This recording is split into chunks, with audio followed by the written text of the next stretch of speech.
नमस्कार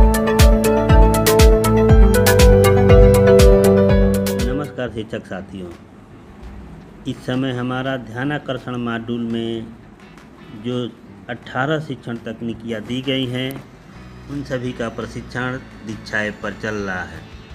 6 प्रशिक्षण हम पहले ही कर चुके हैं और 6 प्रशिक्षण 20 अगस्त से 31 अगस्त के बीच करना है। इसमें 11वीं शिक्षण तकनीक है जोड़ी में कार्य करना। तो जोड़ी में कार्य करना इस तकनीक में जो आकलन प्रश्न करवाया गया है उस आकलन पर प्रश्न के बारे में हम चर्चा कर रहे हैं। आकलन प्रश्नों को हल करने का प्रयास कर रहे हैं। इसमें पहला प्रश्न है, जोड़ी में कार्य करवाया जा सकता है सिर्फ विज्ञान और गणित विषय पर, सिर्फ विज्ञान गणित व अंग्रेजी विषय पर, सिर्फ विज्ञान गणित व सामाजिक विषय पर।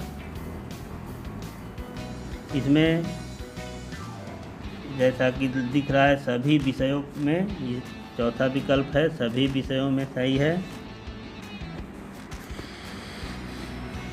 दूसरा प्रश्न है, जोड़ी में कार्य में शिक्षक द्वारा निभाई जाने वाली मुख्य जिम्मेदारी है गतिविधि का उद्देश्य एवं अपेक्षित परिणाम का निर्धारण करना, जोड़ी बनाने का मापदंड तय करना, जोड़ी के सदस्यों की भूमिका का निर्धारण एवं उनका आकलन करना, जोड़ी के कम सक्रिय सदस्य को विषय पर बातचीत करने तथा विचारों को साझा करने के लिए प्रोत्साहित करना।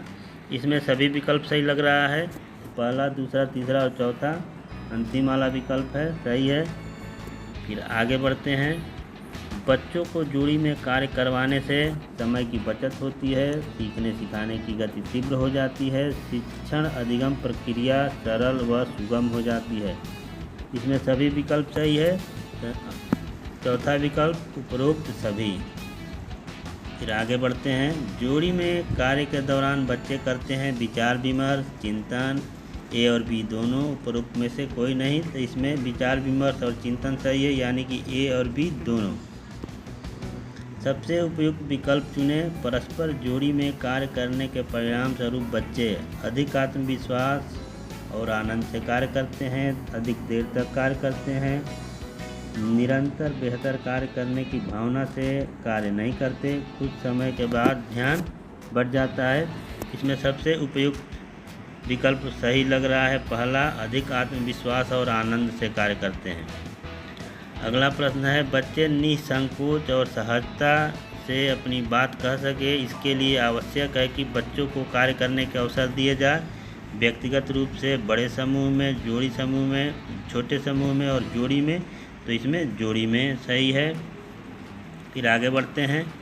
जोड़ी बनाते समय ध्यान रखना चाहिए कि दोनों बच्चे एक समान गति से सीखने वाले हों, एक बच्चा तीव्र गति से सीखने वाला हो, दोनों बच्चों में परस्पर गहरी मित्रता हो, दोनों बच्चे तीव्र गति से सीखने वाले हैं। तो इसमें सबसे उपयुक्त विकल्प दूसरा लग रहा है, एक बच्चा तीव्र गति से सीखने वाला हो। आगे बढ़ते हैं।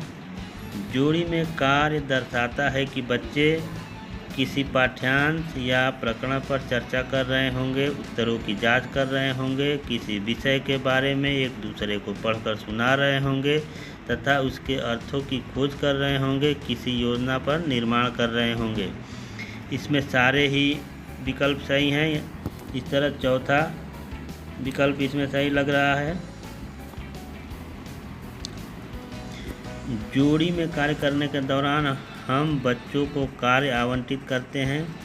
एक ही कार्य सभी जोड़ों को, आधे जोड़ों को एक तरह का और आधे को दूसरी तरह का, सभी जोड़ों को एक ही विषय पर आधारित अलग अलग कार्य, सभी जोड़ों को अलग अलग विषय पर एक ही तरह का कार्य। इसमें तीसरा विकल्प सही लग रहा है।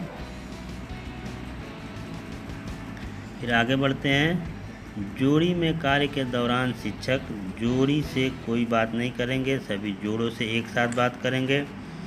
कक्षा में सभी जोड़ियों में जाकर अवलोकन और मार्गदर्शन करेंगे, छात्रों द्वारा पूछने पर ही बात करेंगे।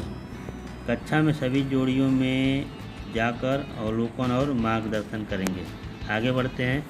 इस तरह हमारे सभी प्रश्न 10 प्रश्न थे, सभी प्रश्नों को हमने कर लिया। अब सबमिट बटन को क्लिक करके देखते हैं कितने हमारे आंसर सही हैं।